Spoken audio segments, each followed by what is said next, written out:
में लगा हुआ बल्ब असल में 1 सेकंड में 50 बार जलता और बुझता है, पर हमारी आंखें इस धोखे को पकड़ ही नहीं पाती। हाँ, ये वाकई सोचने वाली बात है। बिल्कुल।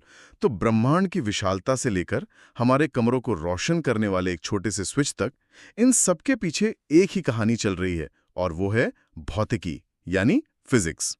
आज के इस गहन अध्ययन में हम ऐसे ही कुछ शानदार रहस्यों को सुलझाने वाले हैं। और आज हमारी इस चर्चा का आधार बहुत ही रोचक है।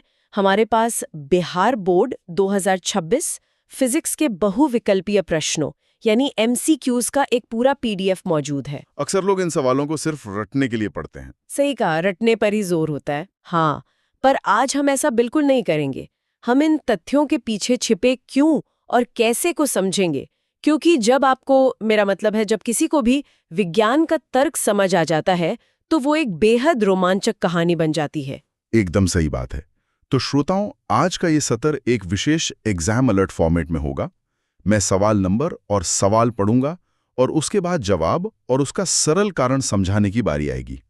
तो चलिए पहली स्लाइड की ओर बढ़ते हैं। मैं तैयार हूँ। Exam alert. सवाल 102। खतरे के निशान लाल रंग के क्यों होते हैं? देखिए, इसका कारण है लाल रंग का तरंग दैर्घ्य यानी वेवलेंथ सबसे अधिक होना। इसकी वजह से इसका प्रकीर्णन बहुत कम होता है और ये दूर से दिख जाता है। अच्छा। सवाल 103। अंतरिक्ष यात्री को आकाश काला क्यों दिखता है? क्योंकि अंतरिक्ष में वायुमंडल नहीं है, तो वहां प्रकीर्णन मतलब स्कैटरिंग करने के लिए कण ही नहीं होते। सवाल 104। एक इलेक्ट्रॉन पर कितना आवेश होता है? 1.6 गुणा 10 की घात -19 कुलुम्ब।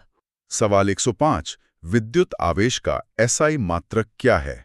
कूलम भी होता है। सवाल 106। एक माइक्रो एम्पियर किसके बराबर होता है? 10 की घात -6 एम्पियर के। सवाल 107। विद्युत परिपथ में धारा मापने के लिए किसका उपयोग होता है? इसके लिए एमीटर का उपयोग किया जाता है। एक सेकंड। एमीटर को अगर मैं सिंपल भाषा में समझूं तो ये पानी के पाइप में लगे एक फ्लो मीटर की तरह लगता है ना? जो लगातार मापता है कि कितना पानी या कितना आवेश वहां से बह रहा है। एकदम सटीक तुलना है। ये बिल्कुल वैसे ही फ्लो को मापता है। Exam alert. अब हम अगली स्लाइड 3 की ओर बढ़ते हैं, जहां हम सर्किट को और गहराई से समझेंगे। सवाल 108। बैटरी से किस प्रकार की धारा प्राप्त होती है? बैटरी से दिष्ट धारा, जिसे हम DC कहते हैं, वो प्राप्त होती है। सवाल 109। एमीटर को विद्युत परिपथ में किस क्रम में जोड़ा जाता है? इसे हमेशा श्रेणी क्रम यानी सीरीज में जोड़ा जाता है। सवाल 110। विद्युत धारा का मात्रक क्या है? एम्पियर होता है। सवाल 111। किस उपकरण में धन और ऋण यानी प्लस और माइनस का चिन्ह नहीं होता? कुंडली या कॉइल में ऐसे चिन्ह नहीं होते हैं। सवाल 112। ये एक न्यूमेरिकल है। अगर किसी परिपथ में 1 मिनट में 120 कूलम आवेश प्रवाहित हो रहा है तो विद्युत धारा क्या होगी? इसमें I बराबर Q/T का सूत्र लगेगा। 120 कूलम को 60 सेकंड से भाग देंगे तो जवाब 2 एम्पेयर आएगा। सवाल 113। चालक में गतिशील कण कौन से होते हैं? ये कण इलेक्ट्रॉन होते हैं। यहां मेरे दिमाग में एक सवाल आ रहा है। एमीटर को हमेशा श्रेणी क्रम में ही क्यों जोड़ना पड़ता है, पैरेलल्स में क्यों नहीं? देखिए, इसको एक टोल बूथ की तरह सोचिए। Toll booth? हाँ, टोल बूथ जैसे सारी गुजरती हुई गाड़ियों को यानी हर एक इलेक्ट्रॉन को गिनना होता है। अगर वो मुख्य रास्ते पर नहीं होगा तो वो सबको गिन कैसे पाएगा? ओह, तब तो इसे मेन रास्ते पर ही होना पड़ेगा। बिल्कुल, इसलिए इसे सीरीज में लगाते हैं। Exam alert. चलिए अब अगली स्लाइड 4 पर चलते हैं और आवेश के गणित को समझते हैं। सवाल 114। एक कूलम विद्युत आवेश कितने प्रोटॉनों से बनता है? 1 मिनट यहां रोकते हैं। सोर्स में प्रोटॉन लिखा है, पर बहते तो इलेक्ट्रॉन है ना? हाँ, धारा तो गतिशील इलेक्ट्रॉनों से ही बनती है, पर असल में एक इलेक्ट्रॉन और एक प्रोटॉन पर आवेश का जो मैग्नीट्यूड है वो बिल्कुल समान होता है। तो यानी संख्या वही रहेगी? एकदम। चाहे प्रोटॉन गिने या इलेक्ट्रॉन, संख्या 6.25 गुणा 10 की घात 18 ही आएगी। बस ध्यान रखना चाहिए कि गति इलेक्ट्रॉन की होती है। समझ गया। सवाल 115। किसी चालक से प्रवाहित धारा में गतिशील क्या होता है? जैसा हमने अभी कहा, इलेक्ट्रॉन गतिशील होते हैं। सवाल 116 आवेश प्रवाह की दर को क्या कहते हैं? इसे विद्युत धारा कहते हैं। सवाल 117 विभवांतर का एसआई मात्रक क्या है? वोल्ट होता है। सवाल 118 किसी वोल्टमीटर के स्केल पर 0V और 1V के बीच 20 विभाजन चिन्ह हैं, तो उसका अल्प मापांक यानी लीस्ट काउंट क्या होगा? 1 को 20 से भाग देंगे तो 0.05 वोल्ट आएगा। सवाल 119 विभवांतर मापने वाले यंत्र को क्या कहते हैं? इसे वोल्टमीटर कहते हैं। Exam alert. अब अगली स्लाइड 5 की ओर बढ़ते हैं, जहां हम मशहूर ओम के नियम का सामना करेंगे। सवाल 120 1 वोल्ट किसके बराबर होता है? 1 जूल प्रति कूलम के। सवाल 121 12 वोल्ट विभवांतर के दो बिंदुओं के बीच 2 कूलम आवेश ले जाने में कितना कार्य किया जाता है? 12 को 2 से गुना करेंगे तो 24 जूल आएगा। सवाल 122 V बराबर क्या होता है? व बराबर जूल बटा कूलम होता है। सवाल 123 कथन है कि जूल बराबर कूलम बटा वोल्ट। अरे रुकिए, ये तो सीधा सीधा गलत लग रहा है मुझे। गलत कैसे लग रहा है? देखिए, गणितीय रूप से व बराबर V गुणा Q होता है ना? तो जूल बराबर वोल्ट गुणा कूलम होना चाहिए। भाग कैसे दे दिया? एकदम सही पकड़ा आपने। ये पीडीएफ में एक टाइपो यानी छपाई की गलती है। इससे ये सीख मिलती है कि मटेरियल की गलतियों को आंख मूंद कर याद नहीं करना चाहिए। अपने कॉन्सेप्ट्स पर भरोसा रखना बहुत जरूरी है। सही बात है। चलिए सवाल 124 ओम का नियम क्या है? V बराबर I गुणा R। और सवाल 125 रियोस्टेट का मुख्य कार्य क्या है? इसका काम परिपथ में विद्युत धारा को बढ़ाना या घटाना होता है। Exam alert. अब हम अगली स्लाइड 6 की ओर बढ़ते हैं और प्रतिरोध यानी रेजिस्टेंस की दुनिया में उतरते हैं। सवाल 126 और 127 दोनों ही इस सूत्र पर आधारित हैं कि R बराबर क्या होता है? ओम के नियम से R बराबर V बटा I होता है। सवाल 128 अगर 220 वोल्ट के स्रोत से एक हीटर 55 ओम का प्रतिरोध लेता है तो विद्युत धारा कितनी होगी? 220 को 55 से भाग देने पर ये 4 एम्पियर आएगा। सवाल 129 विद्युत का सबसे अच्छा चालक क्या है? चांदी यानी सिल्वर सबसे अच्छा चालक है। सवाल 130 एक एमीटर का प्रतिरोध कैसा होता है? ये बहुत छोटा, लगभग नगण्य होता है। सवाल 131 विद्युत बल्ब का तंतु किस धातु का बना होता है? ये टंगस्टन का बना होता है। टंगस्टन की बात आई तो मुझे लगता है ये किसी बेहद जिद्दी व्यक्ति की तरह है। जिद्दी? वो भला क्यों? देखिए ना, इसको चाहे जितना गुस्सा दिलाओ यानी कितनी भी गर्मी दे दो, ये पिघलता या टूटता नहीं है बल्कि चमकने लगता है। ये तो बहुत ही खूबसूरत तरीका है इसे याद रखने का। Exam alert. चलिए अगली स्लाइड 7 पर देखते हैं कि ये प्रतिरोध किन चीजों पर निर्भर करता है। सवाल 132 कौन सा पदार्थ सबसे अच्छा चालक है? ये वही चांदी वाला सवाल है। चांदी सबसे अच्छी चालक है। सवाल 133 प्रतिरोधकता यानी रेजिस्टिविटी का एसआई मात्रक क्या है? इसका मात्रक ओम मीटर होता है। सवाल 134 चालक का प्रतिरोध किस पर निर्भर नहीं करता? ये चालक में प्रवाहित धारा पर निर्भर नहीं करता। सवाल 135 ताप बढ़ने से चालक का प्रतिरोध क्या होता है? ताप बढ़ने से प्रतिरोध बढ़ता है। सवाल 136 प्रतिरोध का एसआई मात्रक क्या है? ओम होता है। सवाल 137 समांतर क्रम में जुड़े प्रतिरोधों की संख्या घटाने पर कुल प्रतिरोध घटता है। एक सेकंड, ये जवाब घटता है दिया गया है। ये भी कुछ अजीब नहीं लग रहा? हाँ, यहाँ फिर से एक बड़ी गलती है सोर्स में। मुझे भी यही लगा। देखिए, फिजिक्स के हिसाब से समांतर क्रम यानी पैरेलल में अगर आप रास्ते कम कर देंगे तो इलेक्ट्रॉन्स के पास बहने के विकल्प कम हो जाएंगे। यानी अगर रास्ते कम होंगे तो ट्रैफिक बढ़ेगा। एकदम। और ट्रैफिक बढ़ने का मतलब है कि कुल प्रतिरोध बढ़ना चाहिए, घटना नहीं। ये रटने का एक बड़ा नुकसान है। बिना सोचे लोग गलत याद कर लेते हैं। बड़ी अच्छी बात कही आपने। Exam alert. अब हम अगली स्लाइड 8 की ओर बढ़ते हैं, जहां पर हम इन सर्किट्स को जोड़ने के तरीके देखेंगे। सवाल 138 अगर R प्रतिरोध वाले N प्रतिरोध समांतर क्रम में जुड़े हैं तो तुल्य प्रतिरोध क्या होगा? ये R बटा N होगा। सवाल 149 10 ओम और 20 ओम के दो प्रतिरोध श्रेणी क्रम में जुड़े हैं तुल्य प्रतिरोध क्या होगा? श्रेणी क्रम में दोनों सीधे जुड़ जाएंगे तो जवाब 30 ओम होगा। सवाल 140, किसी सेल का विभवांतर उसकी विद्युत वाहक बल से क्या होता है? ये उसके विद्युत वाहक बल से कम होता है। इस पर मुझे एक उदाहरण याद आ रहा है। विद्युत वाहक बल यानी ईएमएफ किसी प्रोडक्ट पर छपे एमआरपी की तरह है। एमआरपी। अच्छा, और विभवांतर क्या है फिर? विभवांतर वो कीमत है जो टैक्स कटने के बाद असल में आपकी जेब में आती है। इसलिए टर्मिनल विभवांतर हमेशा एमआरपी यानी ईएमएफ से थोड़ा कम ही होता है। ये तो बहुत ही मजेदार और समझ में आने वाला उदाहरण है। शुक्रिया। सवाल 141, श्रेणी क्रम में जुड़े प्रतिरोधकों में विद्युत धारा कैसी रहती है? श्रेणी क्रम में धारा समान रहती है। सवाल 142, 1 जूल कितनी कैलोरी के बराबर होता है? लगभग 0.24 कैलोरी के। सवाल 143, ऊर्जा का एसआई मात्रक क्या है? जूल होता है।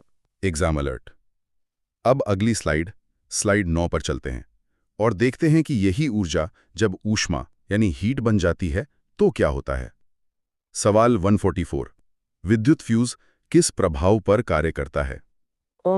ये ऊष्मीय प्रभाव पर काम करता है। सवाल 145, हीटर की कुंडली किस धातु की बनी होती है? ये निक्रोम की बनी होती है। सवाल 146, प्रतिरोध विद्युत ऊर्जा को किस में बदलता है? ऊष्मा में बदलता है।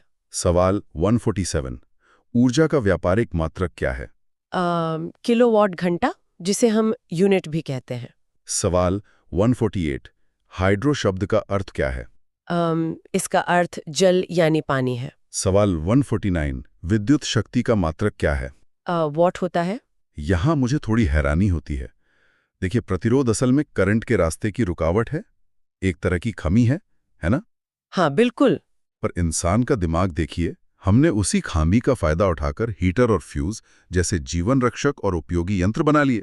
यही तो विज्ञान का चमत्कार है, किसी रुकावट को भी ऊर्जा में बदल देना। Exam alert. आइए अगली स्लाइड 10 पर इस शक्ति यानी पावर के कुछ दिलचस्प न्यूमेरिकल हल करें। सवाल 150, एक बल्ब 220 वोल्ट पर 2 एम्पियर धारा लेता है, फिलामेंट का प्रतिरोध क्या होगा? V/I के सूत्र से 220 को 2 से भाग करेंगे तो 110 ओम आएगा। सवाल 151, 1 किलोवाट घंटा में कितने जूल होते हैं?